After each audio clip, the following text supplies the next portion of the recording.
துக்கங்கள் என்னை ரொம்ப கஷ்டப்படுத்தி கொண்டிருக்கிறது, அதே போல கடன்களும் அதிகமாகிவிட்டது யா ரசூலல்லாஹ் என்று கேட்கும் போது பெருமானார் ஸல்லல்லாஹு அலைஹி வஸல்லம், நான் ஒன்றை சொல்றேன், நீ அதை செய்றியான்னு சொல்லிட்டு கேட்டாங்க.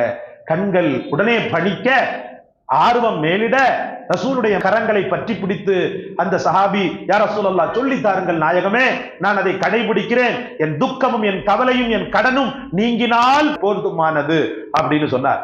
சொன்ன உடனேயே முத்து முஹம்மது ரசூலுல்லாஹி ஸல்லல்லாஹு அலைஹி வஸல்லம் அவங்களுடைய அமுத வாயிலிருந்து சில அற்புதமான துக்கத்தை போக்குகின்ற ஆறுதல் வார்த்தைகளை அவருக்கு கற்றுத் தந்தார்கள். காலையிலையும் மாலையிலையும் இதை நீ பற்றி பிடிச்சுக்கோ. என்னன்னு சொல்லிட்டு கேட்டார். அல்லாஹும்ம இன்னி அஊது பிக மினல் ஹம்மி வல் ஹஸன் வ அஊது பிக மினல் அஜ்ஸி வல் கஸ்ல் வ அஊது பிக மினல் ஜுப்னி வல் புக்ல் வ அஊது பிக மின் கலபத்தி தைனி வ கஹரிர் ரிஜால்